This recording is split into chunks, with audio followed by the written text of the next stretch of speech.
অবরুদ্ধ নিশীথ, পর্ব সংখ্যা ৮৪। লেখনীতে তেজস্মিতা মুর্তজা। গল্প পাঠে আমি অরোরা ইসলাম। জয় আমির কবরে শায়িত হবার সাথে সাথে তাকে সর্বাধিক ভালোবাসা ও ঘৃণাকারী দুজন হাসপাতালের বেডে শায়িত হলো। মাহেজাবিনকে রিমি ও কবির টেনে টুনে জোরপূর্বক ভর্তি করালো। রিমির কত অভিমান জমেছে তা জানে আরমিন।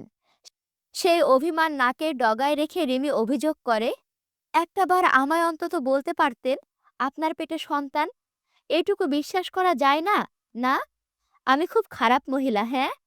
আপনার এইটুকু ব্যাপার জানার জন্য যোগ্যতা আর অধিকার নেই আমার। মেহজাবিন রিমির হাত দুটো হাতের মুঠোয় জড়িয়ে ধরল। রিমি, রিমি, শুনুন আমার কথা। আপনি পতিভোক্তা, সরলা নারী। যদি ফাঁস হয়ে যেত এ কথা, জানেন এ ভয়ে কত রাত রবের কাছে কেঁদেছি, আমার পেটটা যেন উঁচু অবধি না হয়, আমার যেন বমি না হয়, আমি যেন দুর্বল না হই, যতদিন পাপীরা বন্দিত্বে না যাচ্ছে। রিমি কেঁদে ফেলল।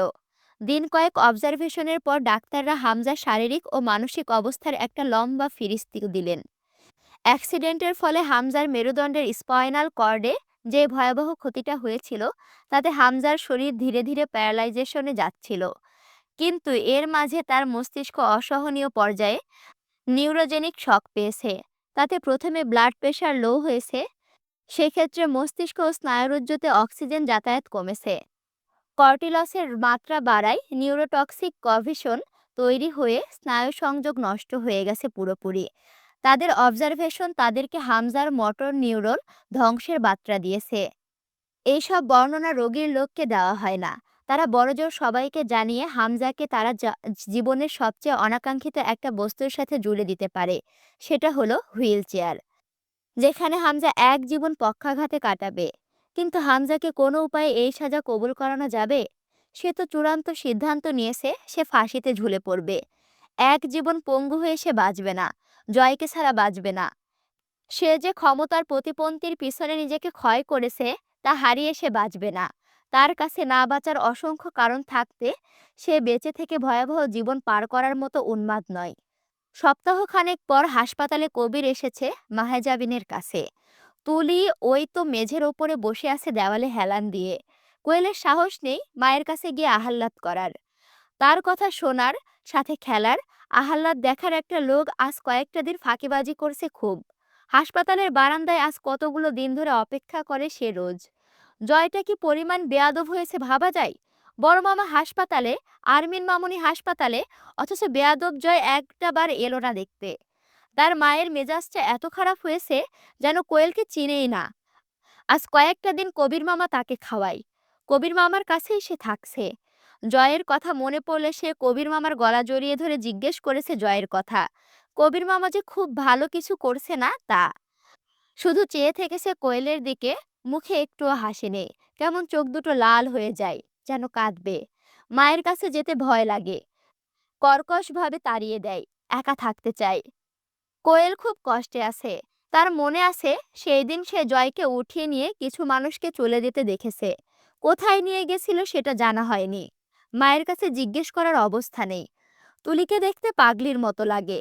সে খায় না কিছু, মাথায় তেল চিরুনি পড়েনি বহুদিন যেন। শরীরে দুধ আলতা রঙের আলকাতরায় ছোপ পড়েছে। সে একটি নোংরা বাপের অবৈধ মেয়ে, মানুষ হয়েছে বাপের সৎ মায়ের কাছে। ছোট বোনের মতো একটা তরু ছিল, চলে গেছে। বিয়ে হয়েছিল এক নষ্ট পুরুষের সাথে। তাকে তার ভাইয়ের মতো দেখতে হামজা খুন করেছে। তার বাপের বোন ছেলে, আত্মীয় বলতে একটা জয় ছিল। তাকে তুলি সপ্তাহখানেক আগে চারপায়া পালকিতে চড়ে পালাতে দেখেছে। সবাইকে তুলির দায়ভার ওঠানোর ভয়ে এভাবে পালিয়ে যাচ্ছে। তার এখন এই মহাবিশ্বের কেউ নেই আর, সে একজনের আছে, তার মেয়ের মা সে। কিন্তু তার সাধ্যি নেই সেই মেয়ের ক্ষুধা নিবারণের এক ছটাক দুধ কিনে পান করানোর। কোয়েলকে ডেকে নিয়ে মাহেজাবিন কোলে বসায়। প্রগাঢ় স্নেহে দুটো সিক্ত চুমু খায়, মাথায় হাত বুলায়। এক এতিম শিশুকন্যা, ঠিক তারই মতো, যার দুনিয়ায় আপন বলতে এক অসহায় মা ছাড়া কেউ নেই। কবিরটা থুতনি বুকের সাথে ঠেকিয়ে খুব কাঁদলো অন্তুর কাছে। ছেলে মানুষের কান্না অদ্ভুত এক দৃশ্য। অন্তুর মায়া হয়। এক পাপিষ্ঠর জন্য এক যুবক এক বুক ভরা কান্নায় সেই অবাক। অদ্ভুত অনুভূতি হয় তার। আমি না পড়তে পারছি না আর। আমারে ক্ষমা করে দিয়েন ভাবি। আমি সেই দিন জানলে আপনারে সাথে করে নিয়ে মেলা দূর পালাইতাম। আপনারে ওই বাড়িতে রেখে যাইতামই না। আরো কত পাপ করেছি, আমারে ক্ষমা কইরেন। আমার কত ভুল হয়েছে, কত আকাম না বুঝেই করেছি, কষ্ট দিছি আপনারে। আপনি যা উল্লেখ করেছেন সেগুলো আমার কাছে কোনো অপরাধ নয়। আপনি এটাই বা কেন ভাবছেন সেদিন আমি যেতাম আপনার সাথে? কোথায় যেতাম? কাদের সাথে? আপনাদের পথে চলে সুরক্ষিত থাকার লোভ আমার ছিল কবে? একটা কথা বলুন তো। কবির মাথা তোলে। আপনাদের মনে হয় আমি নিজের সাথে ঘটা অন্যায় মাথায় তুলে রেখে প্রতিশোধের নেশায় এত কিছু করলাম? কবিরের কাছে জবাব নেই। মাহেজাবিন মলিন হাসে। আনমনে, নিজ মনে বলে, আমি যেদিন বড় ঘরের বাচ্চাদেরকে দেখেছি, আমি একজন মুরসালিন মহানকে দেখেছি। আমার জীবন ও পরিস্থিতির ওপর থাকা সমস্ত ক্ষোভ পানি হয়ে গেছে, ধৈর্য বেড়ে অসীম হবার পথে। আমি এক এমন পুরুষকে দেখেছি যার জীবনে ত্যাগ, তিতিক্ষা, আদর্শ ও হারানোর সামনে আমার জীবনের ক্ষয় নেহাত তুচ্ছ। ওদেরকে দেখার পর থেকে আমি আর প্রতিশোধের কথা ভাবার ফুরসত পাইনি লজ্জায়। ছোট ছোট শিশুদের জীবনে যারা এমন দুর্ভোগ আনতে পারে, সেই তুলনায় আমার সাথে তারা কী বা এমন করেছে? আমি আপনার বড় ভাইদের কাছে কৃতজ্ঞ, আমাকে তুলনামূলক এত শান্তির জীবন দেওয়ার জন্য। মুমতাহিনার তুলনায় আমি ভাগ্যবতী। মোরসালিন মহানের তুলনায়, তরু রূপকথা আপা আর ছোট বাচ্চাদের তুলনায় আমার এরপরেও জীবনের প্রতি ক্ষোভ থাকলে আমি অকৃতজ্ঞতার মতো দলে পড়ে যাব।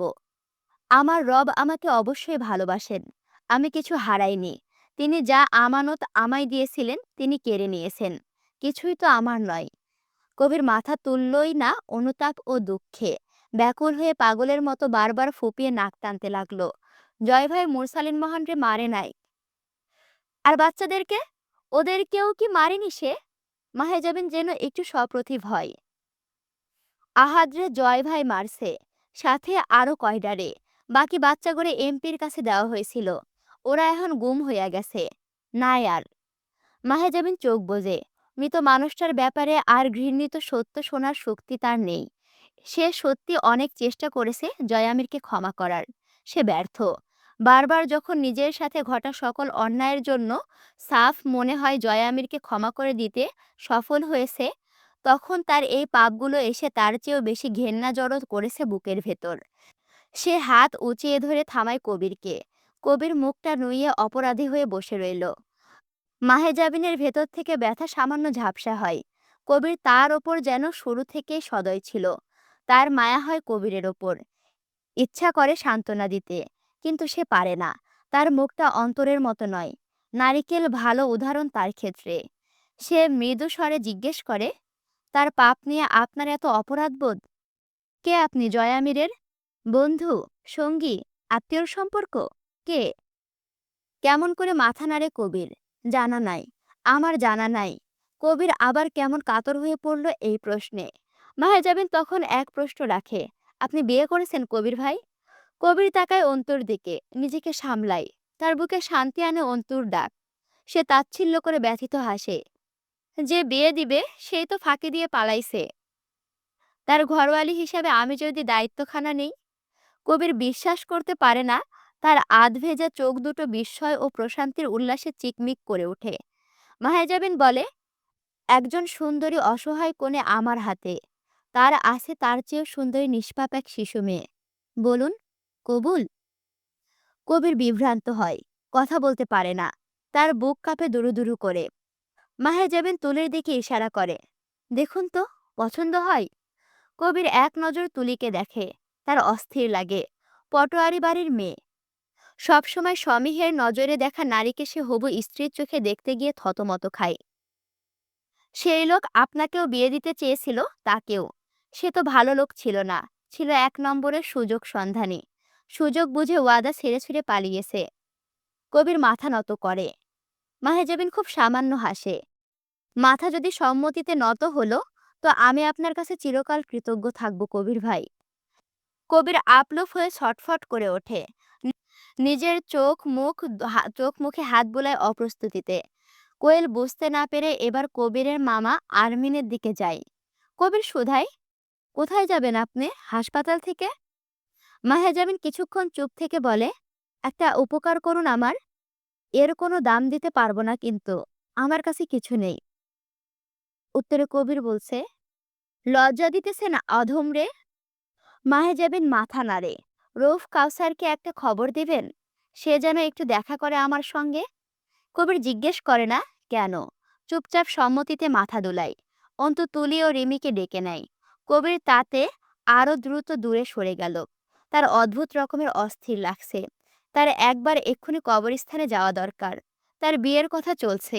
বিয়ের ঘটক যে ঘটকে তার বিয়ের কথা চলছে। বিয়ের ঘটক যে লোকের ঘরওয়ালি, তার কাছে একটু ক্ষোভ ঝাড়া দরকার। অন্তুর পেছনে এমপির গোটা পার্টি পড়ে আছে। এখন সে পুরস্কার ঘোষিত নিখোঁজ ছাগলের মতো। সে যেখানে পাবে পুরস্কারের লোভে শিকার করে ধরে নিয়ে দিয়ে সম্মানী আদায় করবে। বাপ্পির লোক হাসপাতালে আসেনি, তার কারণ হামজাকে পাহারা দিতে পুলিশ মোতায়েন রয়েছে হাসপাতালে। সাথে কবির নিজেদের গোটা দলবল আশেপাশে ভিড়িয়ে রেখেছে। হামলা হলে হাসপাতালে একটি সংঘর্ষ নিশ্চিত হবে। পটোয়ারি বাড়ি হামজার নামে, যৌথ মালিকানায় কেউ নেই। সুতরাং আইনগতভাবে তার বাড়িটি সরকারিভাবে বাজেয়াপ্ত হবার কথা। কিন্তু হলো যেটা, হামজা যেই বাড়ির ব্যবসায়িক গোডাউনে টর্চার সেলের মতো জাহান্নাম খুলে রেখেছিল, সেই বিষয়টি চাপা দেওয়া হলো। হামজা দলীয় কর্মী। তার বাড়িতে এমন কিছু রয়েছে, ঘটেছে, এটা সরাসরি জানতে দিলে জনগণের ভেতরে ক্ষোভ পয়দা হবে। বিষয়টা খুব খারাপ হবে। হাজার হোক, হামজা সরকারি দলের কর্মী। তার কর্মের ক্রেডিট দলের নামে যায়। সুতরাং ওটা ইস্পাত লোহার গোডাউন হিসেবে রয়ে গেল। কিন্তু হামজার অপরাধ, এবং সেটা একটাই, এমপির খুন। নয়তো বাকিগুলো ধরা হতো না। বাড়ির মালিকানায় কেবল সে আছে, তাই পটোয়ারি বাড়িটাকে সিলগলা করা হলো। আইনত অনুমতি যদি পায় কখনো, তবে ওখানে কেউ বসবাস করতে পারবে। হামজার চিকিৎসার জন্য ওয়ার্কশপের কাঁচামাল খুব সুলভ মূল্যে বিক্রি করলো রিমি। লাভ হলো না কিছুই। থেরাপি মনের সান্ত্বনা বই কি কিছুই নয়। মস্তিষ্কের ওপর হাত ঘুরানো মুশকিল। হামজার স্পাইনাল কর্ড পুরোপুরি ধ্বংস। জীবন্ত হয়ে উঠল হামজা। দেখলে মনে হয় না সে জীবিত আছে। চলমান জগতের সঙ্গে মানসিক ও শারীরিকভাবে সকল সংযোগ বিচ্ছিন্ন করে সে চলে গেছে সর্বনাকশ র্যানমে। রিমির বাড়ি থেকে লোক এলো এতদিন পর। মেয়েকে তারা ত্যাগ করেছিল যখন হামজার প্রতিপত্তি বাড়ছিল, কিন্তু তারা রিমির বাপ চাচাদের কাজে লাগেনি। তখন মাঝার কতবার বলেছে রিমিকে তালাক দিয়ে চলে আসতে। রিমি যায়নি। তার স্বামী কোনো স্বার্থ হাসিলের হাতিয়ার নয়, এটা বলে অপমান করে তাড়িয়েছে। হামজা সচল থাকা অবস্থায় সাহস ছিল না ও বাড়ির কেউ রিমিকে ছাড়িয়ে নিয়ে যাওয়ার। এমনকি মাঝারের মৃত্যুর পরেও না। মাঝার ও ঝন্টু সাহেব মরার পরেও সাহস হয়নি সরাসরি দুই ভাইয়ের ওপর আঙুল তোলার। কিন্তু হামজার এখন দিন ফুরিয়েছে। তারা রিমিকে ছাড়িয়ে নিতে এলো। হামজার সামনে রিমির বাবা দাঁড়িয়ে বলল, তোরে বিয়ে দিয়ে দেওয়া মানে বিক্রি করা না রে। চল, বহুত হইছে। এক মরার ঘর করার জন্য পড়ে থাকবে? আর তার ঘরই বা কই? সরকারও তো সিল মারছে সেইখানে। এই হাসপাতালের দাসীর মতো পড়ে থাকবে? আমার সাথে চল। এই বয়স, এই সর্বনাশ। কেন মেয়ে? মেয়েকে আমি খেলা খেলতে জন্ম দিছি? আরে কিসের আশায় পড়ে থাকবে? একটা সন্তান হইব না, না খেয়ে মরা লাগবে। খুব বড় বড় কথা বললেন আজ রিমির বাবা। হামজা এতগুলো দিনে চলমান পরিবেশের কোনো কিছুতে মনোযোগ দেয়নি। জয় আর নেই। এই কথাটা নিজেকে বিশ্বাস করানোর ব্যস্ততায় আর কোথাও মনোযোগ দেওয়ার ফুরসত পায়নি। আজ আর চোখে রিমির দিকে খেয়াল করে। তার চোখে রিমিকে আটকে রাখার প্রয়াস নেই, অধিপত্য নেই। শুধু নির্বাক এক পক্ষাঘাতগ্রস্ত হিসেবে সে দুর্বল চোখ দুটো তুলে রিমির প্রতিক্রিয়া খেয়াল করতে চাইল। রিমি বলে, আব্বু, আপনি আমার স্বামীর ব্যাপারে এ কথা বলছেন? সে অসুস্থ, মৃত নয়। আর আমি তার সঙ্গে পালিয়ে আসিনি।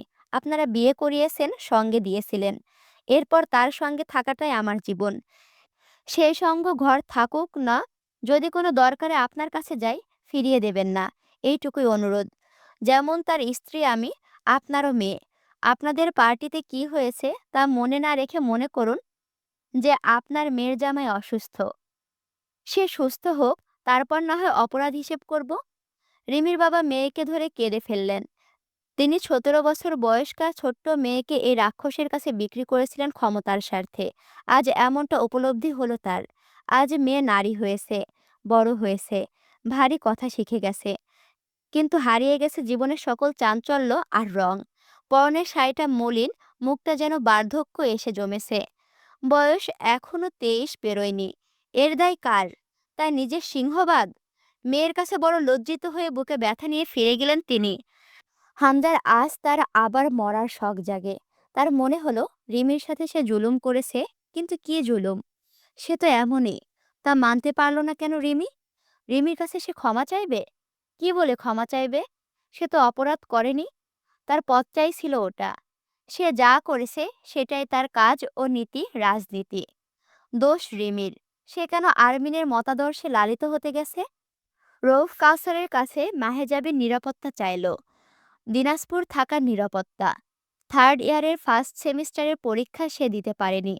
মনোয়ারা রহমানের কাছে গর্ভ অবস্থাকালীন সংকটে অনুপস্থিতির আবেদন ও রিপোর্ট জমা দেওয়ার পর মনোয়ারা রহমান কনসিডার করলেন।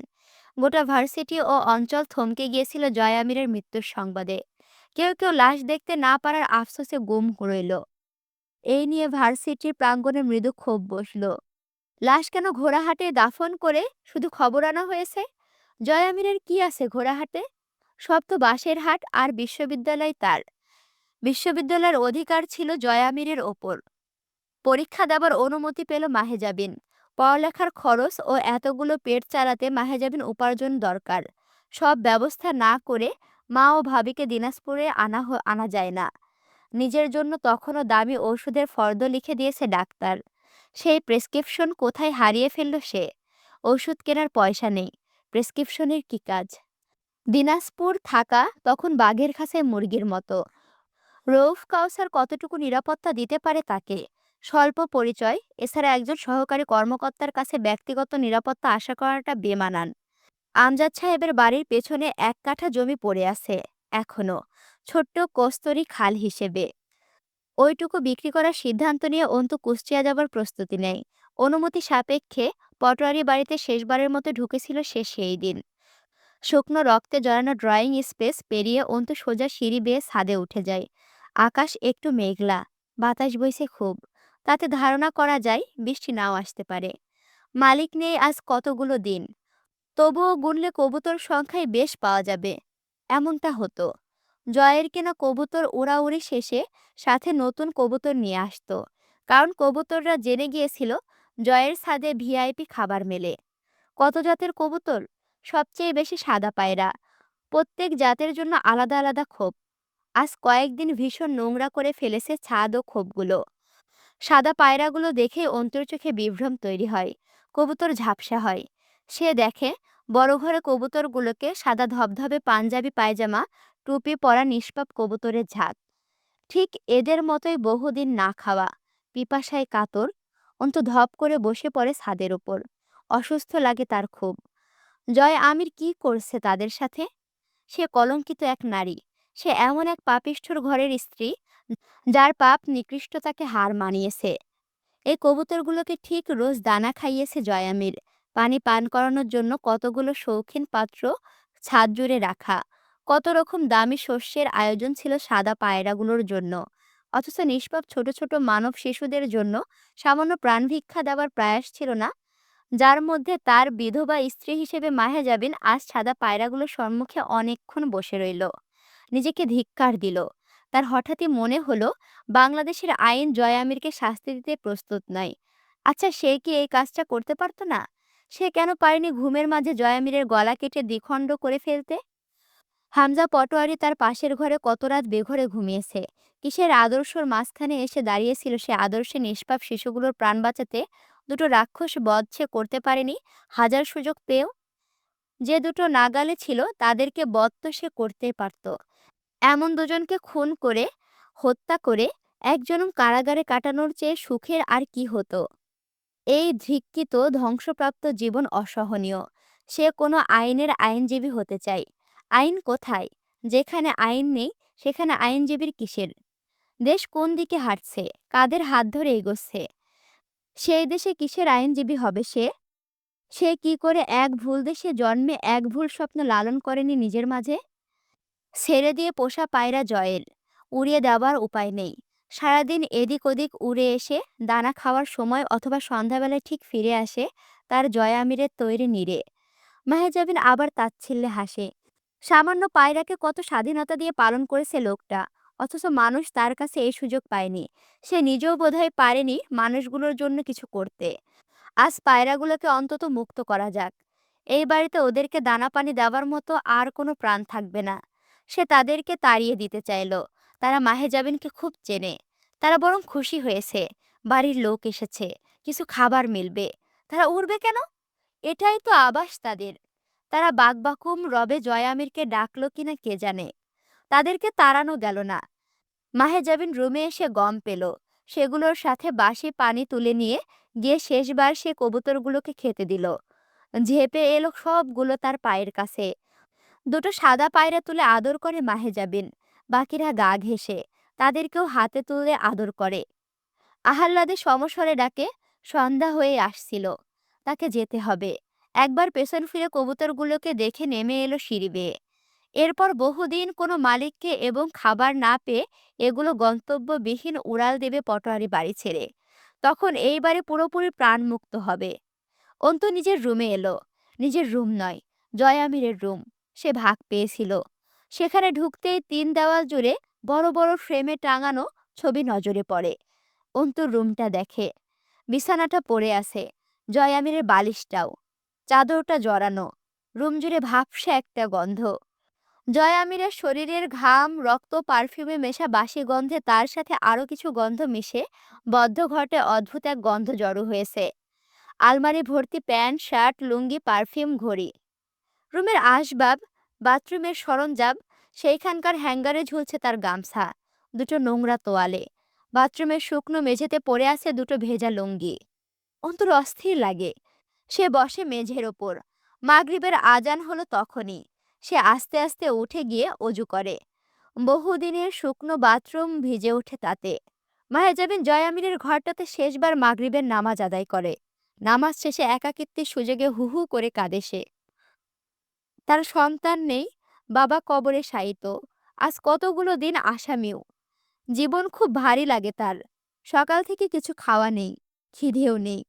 কান্না করার ফলে শরীর ও মন আরো অবসন্ন হয়ে এলো। বেশ কয়েকবার বিভ্রম তৈরি হলো। ভারী পা মেলে জয় আমির ঢুকলো অসময়ে হুট করে ঘরটায়। বেশিরভাগ সে রুমে আসতো, তখন অন্ত নামাজে থাকতো। আজও এলো। মাহেজাবিন মোনাজাত ছাড়তেই জয় আমির এসে জায়নামাজের পাশে বসে। মাহেজাবিন তাকায় না। তার অস্বস্তি হয়। এত জ্বালাতন করছেন কেন? তুই এসেছিস আরমিন? আমি তো এখানেই আছি। এখানেই? এ ঘরে? জয় আমির বেহায়ার মতো মুচকি হেসে জায়নামাজের ওপর শয়। অন্তুর কেমন অদ্ভুত লাগে। গা ছমছম করে যেন। সব কেমন জীবন্ত লাগে।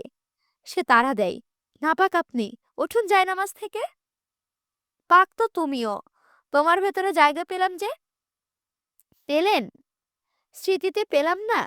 স্মৃতি তো মানুষের ভেতরের ঘরওয়ালি। মাহেজাবিন দীর্ঘশ্বাস ফেলে বলে, ঘৃণিত স্মৃতি। আরে উকিল ম্যাডাম, চলবে। আমি তো ঘেন্নাতেই থাকতে চেয়েছি। ভালোবাসা আমার পোষায় না। আপনার চোখে ঘেন্নায় আজীবন আমার বসবাস হোক। পরের জন্মে আবার সেই ঘেন্নার সাথে ভার্সিটির মাঠে আপনার আমার দেখা হোক। একবার ধ্বংস করে তৃপ্ত হননি, আবার সে অভিশপ্ত সাক্ষাতের স্বাদ কেন? এর জবাবে অন্তুর প্রতিধ্বনির মতো একটা আওয়াজ পাই। আমরা কেবল পুনরায় সাক্ষাতের জন্যই বিদায় নেই। কথাটা বলে কি জয়া আমির চোখ মারল? এর পরের মুহূর্তে মাহেজাবিন গা শিউরে ওঠে। বিভ্রম ছোটে। আওয়াজটা কানে বাজে। জয় আমিরের কণ্ঠস্বর, বজ্রধ্বনির মতো তীক্ষ্ণ, গভীর পৌরুষ ধ্বনি। যেন পাথরের ওপর গড়িয়ে চলা কোনো গম্ভীর নদী। হিংসুটে স্রোতের গর্জন। আমরা শুধু আবার দেখা হবার জন্যই বিদায় নেই। কথাটা সে শুনেছে, বিখ্যাত কেউ বলেছিলেন। ইংরেজি পঙ্খোক্তি, we only part to meet again. যত দ্রুত সম্ভব এখান থেকে বেরোতে হবে। রোজ স্বপ্নে অন্তু প্যানিক অ্যাটাকের শিকার হয় আজকাল। কখনো আব্বু, কখনো ছোট্ট একটি শিশু, কখনো বা জয় আমির, কখনো বা একটি লোহার খাঁচায় অনেকগুলো রক্তাক্ত সাদা পায়রার ঝাঁক তাকে ডাকে, ডানা ঝাপটায়। সে তাদেরকে মুক্ত করতে হাত বাড়াতেই স্বপ্ন ভাঙে। সে ক্ষুধার্ত দুনিয়ায় জেগে ওঠে, যেখানে সে একজন ধ্বংসপ্রাপ্ত নরকীয় জীবনের প্রতিনিধি। সে ওঠে এই কক্ষের কোনায় কোনায় পাপী লোকটার ঘ্রাণ আর খেয়াল জড়ানো তেতো স্মৃতিরা থমকে আছে। মাহেজাবিনকে দেখছে। এত এত স্মৃতিদের নজরের সামনে মাহেজাবিন অসুস্থ বোধ করল। কেমন মানুষের ঘর সে করেছে। তার নারী জীবনের সংসার জীবনের সাক্ষী এই কক্ষটা। ৮ মাসের সংসার। এই কক্ষে একটা জয়ামিনের গল্প আছে, একটা আরমিনের গল্প আছে, দুটো মিলিয়ে দুই বিরোধী পথিকের গল্প আছে। নিজের বইপত্র গুছিয়ে নিয়ে সে আলমারি খোলে আবার। তার ভয় লাগতে লাগলো। আবার না জানি লোকরা এসে পাশে দাঁড়ায়। সে অস্থির বোধ করে। ছবিগুলোতে জয়ামিরের হাস্যোজ্জ্বল দুর্বোধ্য চোখ তাকেই দেখছে। আলমারিতে সেই পায়ে পেশা সিগারেটখানা পায় সে। সিগারেটটা ছয় না অন্তু, ওটা অশুভ। আলমারি আটকানোর সময় একখানা কাগজ পায়। কাগজ দেখে মাহেজাবিন বোঝে জয়ামিরের হাতের লেখা ওটা। তার জন্যই রাখা। কাগজটা মুচড়ে গেছে, এলোমেলো অযত্নে পড়ে আছে তাকের ওপর।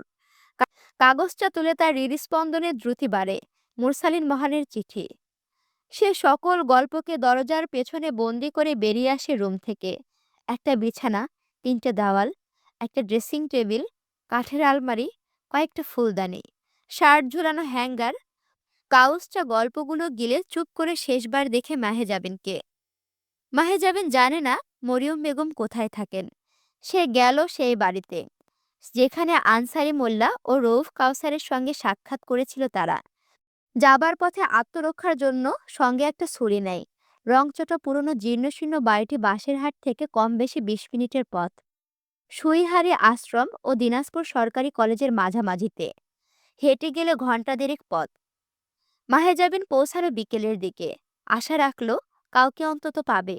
তার কাছে মরিয়ম বেগমের ঠিকানা জেনে নিবে। তার বুক ধুকপুক করে। দেখা হলে সে কি করবে? একজন মায়ের কাছে বলবে আপনার মুরসালিন মহান মুক্তি পেয়েছে, এই পরাধীন দেশ থেকে তার বিপ্লবী আত্মা স্বাধীন আসমানে উড়াল মেরেছে। আশ্চর্যজনকভাবে একজন নারী বেরিয়ে এলেন সেই দিন দরজা খুলে। মলিন কাপড়ে হিজাব, মুখটা আবৃত তার প্রান্তে। অন্তু নিকাবের মুখ খুলে সালাম জানাই। আসসালামু আলাইকুম চাচি আম্মা। ওয়ালাইকুম আসসালাম। উল্লাসিত হয়ে অন্তুকে জড়িয়ে ধরে কপাল মুখে চুমু খান নারীটি। শরীরে কি সুন্দর মামা ঘ্রাণ। অন্তুর অস্থির লাগে। আপনি কি চেনেন আমাকে চাচি আম্মা? আগে ভেতরে আয়। আয় আয়। অন্তুকে নিয়ে গিয়ে মলিন এক বিছানায় বসায়। তোর অপেক্ষায় আল্লাহর কাছে রোজ মোনাজাত করি। এতদিন পর আসলি? আমারে চিনিস না? না, আমি কিন্তু তোরে খুব চিনি। কে আমি? কি অদ্ভুত এক হাসি হাসের নারীটি, জয়ের বউ। মাহেজাবিন আজ লজ্জিত বোধ করে এই পরিচয়ে। তা সামলে শুধাই, আপনি কে? মুরসালিনের খোঁজ আনিস নাই? অন্তু হৃৎপিণ্ড ধ্রিম ধ্রিম করে বাড়ি পড়তে লাগলো। এটা কি মুরসালিন মহানের বাড়ি? নারীটি কে? চেহারাখানা কি মুমতাহিনার মতো নয়? অন্তু ঢোক গিলে। মরিয়ম বেগম পানি আনলেন, কিছু খেজুর, ২ পিস কেক এনে হাতে ধরেন মাহেজাবিনের। খা মা, নে মুখে দে, ঘরে আর কিচ্ছু নাই। মাহেজাবিন মায়ের স্নেহ অনুভব করতে লাগলো। মুরসালিনটা কোথায় রে এখন? তোর স্বামী জাহান্নামে তো এখনো পচতেছে। জয়রে আনলি না? ও কেমন হয়েছে দেখতে? আমার কথা মনে আছে ওর? মনে থাকলে আমার গর্ভের ধনগুলারে এমনে কোরবানি করতো না। মনে নাই ওর? ছোটবেলার কথা তো, সেই কবেকার কথা। ওরে আর মুরসালিন মুস্তাকিন রে এক দস্তরখানায় বসায়া ২টা ডিম ৩ জনরে ভাগ কইরা দিছি। জয় এতিম তো, ওরে একটা গোটা ডিম দিতে বলে যায় তো তোর চাচাই, নয়তো আল্লাহ নারাজ হয়। মুরসালিন আবার খুব খিটখিটে। কথা হয়েছে কোনোদিন ওর সাথে? ও আমার সাথে ঝামেলা করত। আম্মা, ওই জয়রা আপনি বেশি ভালোবাসেন, আমার আর ভাইয়ের চাইতেও। মরিয়ম বেগম হিজাবের এক প্রান্তে চোখ মুছে হাসেন। জয় আসলে ওরে আমি খালি জিগাইতাম, ওর কি মনে পড়ে না কিছুই? আমার কথা মনে পড়লে আমার ছেলে দুটারে কম ব্যথা দিত। ওরে আনিস তো মা। এর পরের দিন, আমি তো চিনি না বাড়ি। কত বড় হয়েছে, বিশাল ব্যাটা ছেলে হয়েছে না রে? তখন ছিল না। ওর খালি জ্বর আসতো। জ্বর আসলে পালায়ে মাদ্রাসা থেকে আমার কাছে আসতো লুকাইতে। দেখি নাই কতদিন। যাইতে চাইছি কতদিন। চিনলে কবে যাইতাম। হামজা আমারে চিনে না। জয় কি ভুলেছে? মুরসালিন আমারে বাড়ি থেকে বাইর হইতে নিষেধ কইরা গেছে। জাহিলটা আর ফিরে নাই। আমি চিনি না বলে যাইতেও পারি না জয়ের কাছে। এখন কত কাছে থাকি। মুরসালিন বলেছে এই বাড়িটা খুব দূরে না। এখন আসছিস, জয় জানে? মাহেজাবিন আস্তে করে বলে, জানে না। না জানায় কেন আইছিস? জানলে যদি খারাপ হয়? কোথায় সে? মাহেজাবিন গভীর মনোযোগে এক কমল মাহেজাবিন গভীর মনোযোগে এক কোমল মমতাময়ী পৌর নারীটাকে দেখতে দেখতে বলে, নেই সে।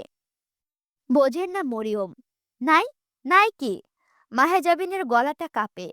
আপনি আমায় দুজন মৃত মানুষের ব্যাপারে অনেক কথা শুনিয়ে দিলেন চাচি আম্মা। মরিয়ম বিশ্বাস করেন না। দুইজন মৃত মানুষ? কারা মৃত? ওনার হাতে এখনো এঁটো লেগে আছে, জয়, মুরসালিন ও মুস্তাকিনের ভাত মেখে দেওয়া এঁটো হাত। এরপর জয় হারিয়ে গেল। তবুও তিনজনের হাত মাখাতে হয়েছে। মুমতাহিনা, মুরসালিন, মুস্তাকিন। মরিয়ম সহ্য করতে পারেন না। বিশ্বাস করার পদ্ধতি জানা নেই তার। তার হাতে ভাত খাওয়া চারজন একে একে ফুরিয়ে গেছে। তার হাত ও তিনি এখনো অক্ষত। এটা নিয়তির কেমন খেলা! মুরসালিন তো এই কথা দিয়ে যায়নি, এবার আর ক্ষমা নেই শয়তান ছেলের। সে বলে গেছে ফিরে আসবে, কারণ ওনার আর কেউ নেই। আল্লাহ এতটা নিষ্ঠুর হবেন কেন তার ওপর? কি আশ্চর্য কথা! মরিয়ম বেগম তো দুশ্চিন্তা করেন না, কারণ তিনি জানেন জয়ের কাছে বন্দি মুরসালিন। জয় কি মুরসালিনকেও মারবে? ওনার ধারণা মারবে না, কারণ তিনি যে বোকা এটা তিনি জানেন না। জয় তার স্বামী ও বড় সন্তানকে নিজ হাতে মেরেছে। মেয়েটা জয়ের দোষারোতের হাতে ইজ্জত হারিয়ে প্রাণ দিয়েছে। তবুও সরলা নারী জয়ের ওপর ভরসা রেখে আজও বিশ্বাস করতে চান মুরসালিনকে ছাড়াও হয়নি তার বুকে ফেরার জন্য। মাহেজাবিন চিঠিটা দেয়। মরিয়ম অল্প শিক্ষিতা, মুরসালিনের চিঠি পড়তে পারবেন। মুরসালিনকে বাংলা লেখা তিনিই তো শিখিয়েছেন। আজ কত বড় নিমক হারাম হলে মুরসালিন সেই বাংলায় ওনার কাছে চিঠি লিখে ছেড়ে যায়? এমন ছেলেদের না জন্ম দেওয়াই উচিত। তিনি বোকা নারী, তাই তিনটে সন্তানকে পরপর ৯ মাস করে গর্ভে ধরে পথে ছেড়ে দিয়েছে দুনিয়ার ক্ষুধা মেটাতে। তিনি অবিশ্বাসের সাথে চিঠিটা খোলেন। এক অবাধ্য ছেলের এলোমেলো হাতের লেখা। আমার প্রাণপ্রিয় আম্মা, আপনার মুরসালিন বেঁচে থাকবে আম্মা। মুরসালিনদের মৃত্যু নেই। আপনি শুধু লাখোদের মাঝে খুঁজে নিতে পারলেই কত শত মুরসালিনকে পাবেন। আমি বেঁচে রইলাম। আজ আর কিছু লিখব না। আজ শুধু ভাবব, মৃত্যু কি শেষ না শুরু? এই শহরে মৃত্যু কি আসক্তি নাকি অনীহা? মরিয়ম কাঁদলেন না। চিঠিটা একটু পরপর চুমু খেলেন। অল্প হেসে চিঠিখানা বুকের সাথে বাহু ডোরে চেপে ধরে আকাশের দিকে মুখ তুলে চেয়ে থাকেন। যেমনটা শিশু জন্মালে নতুন মায়েরা শিশুকে কোলে তুলে নেয় অমন। মাহেজাবিনের সহ্য হয় না। তার চোখ দিয়ে ঝুপঝুপ করে পানি ঝরে পড়ে। মুখটা শক্ত, অথচ থুতনিটা তার থরথর করে কাঁপে। বুকের ওঠানামা অস্বাভাবিক বাড়ে। একটি মুরসালিন মহানের চিত্র চোখের সামনে ভেসে ওঠে। ব্যথায় হেসে ওঠা দৃঢ়পতিয়া এক সিংহ পুরুষ। কানে বাজে মুরসালিনের খালি গলায় গেয়ে ওঠা বজ্রের মতো ধ্বনি। সেই দিন আর রবে না হাহাকার, অন্যায় জুলুম অবিচার, থাকবে না অনাচার, দুর্নীতি কদাচার, সকলেই শান্তিতে থাকবে। সেই দিন আর নয় বেশি দূরে, কিছু পথ গেলেই মিলবে কোনো একদিন এই দেশের আকাশে। আসরের নামাজ মাহেজাবিন মরিয়মের সাথে আদায় করলেন। মরিয়ম কাঁদলেন না। পাথরের মতো তার সহনশীলতা যেন অস্বাভাবিক নয়। যে নারী যৌবন থাকতে বিধবা হয়েছেন, তিনি সন্তান নিয়ে এরপর তিনজনের মৃত্যুর খবর তিনি পেয়েছেন জীবন্ত কানে। তার ভেতরে কতটা দৃশ্যমান উন্মাদনা অবশিষ্ট থাকতে আছে? তার বেঁচে থাকায় বাহুল্য আজ। তার সিজদাগুলো লম্বা হলো। কে জানে রবের কাছে কি বা সন্ধি করলেন। মাহেজাবিন লজ্জায় মাথা তুলতে পারে না। সে আজ একটি মায়ের সামনে বসে আছে, এক নিকৃষ্ট পাপীর স্ত্রী হিসেবে, যে সেই মায়ের ৩টা সন্তান ও স্বামীর প্রত্যক্ষ ও পরোক্ষ হত্যাকারী। তার আজ মনে হলো এই গ্লানি ও লাঞ্ছনা সেই দিন জয় আমিরের নাটকীয় আয়োজনে নষ্টা প্রমাণিত হবার চেয়ে বেশি। কেননা সেই দিন মন অন্তত জানতো সে নষ্টা নয়। আজ মনটাই আগে জানে সে পাপীর স্ত্রী। আব্বু বলতো, অন্তরে আমরা যখন সিজদা দিই, সিজদার স্থানটা তখন আমার জমিনে থাকে না, ওটা আল্লাহ পাকের কদম হয়ে যায়। আমরা তখন ভক্তি ভরে কপাল ঠেকাই মহান রবের পায়ের ওপর। মায়াজাবিন তাই সিজদায় পড়ে রবের পায়ে মাথা ঠেকায়, এক নজরে এক লাঞ্ছনায় থেকে মুক্তি ও ক্ষমা চাই। ডুকরে কাঁধে পাগলের মতো, থরথর করে কাঁপে তার সিজদারত শরীর। মরিয়ম তাকে সামলান, উষ্ণ বুকের সাথে জড়িয়ে ধরে বলেন, আমার মুমতাহিনা আজ কতদিন পর নামাজ পড়লো আমার সাথে বসে। মাহেজাবিন কৃতজ্ঞতায় অপলুপ্ত হয় মরিয়মের কাছে একটি মুমতাহিনা হতে ভাগ্য লাগে। সে ঠিক করে ফেলে মার্জিয়ার মেয়ে হলে আজ এই মুহূর্তে তার নাম হলো মুমতাহিনা। মাহেজাবিন আজীবন এই নামে ডাকবে অন্তিকের মেয়েকে। প্রতিবার মুমতাহিনা জেগে উঠবে তার ডাকে। মাহেজাবিন ফজলে রাব্বিকে পেল, যে মরিয়ম বেগমের দেখাশোনা করে। দাওরাহ বিভাগের ছাত্র ছিল। মাদ্রাসা বন্ধ হওয়ার পর মুরসালিন ভাইয়ের মায়ের সেবায় রয়ে গেছে। এটা তার কাছে ইবাদতের মতো। মাহেজাবিন মরিয়মের দুটো হাত জড়িয়ে ধরে অনুরোধ করে ওঠে, আপনি আমার সাথে যাবেন চাচি আম্মা? এখানে আর কে রইল আপনার? আমার আম্মু আছে আপনার মতো। স্বামী সন্তান আল্লাহ নিয়ে গেছেন। তার শুধু একটা অন্তু আছে।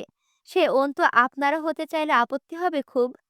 মরিয়ম এবার কাঁদলেন, যাতে তুইও ধোকা দিতে পারিস আমারে, যেমনে ওই ৩টা দিছে। মরিয়ম রাজি হন না। তার কাছে ওইসব চিঠির মূল্য নেই। মুরসালিন তাকে এখানে অপেক্ষা করতে বলে গেছে, তিনি করবেন।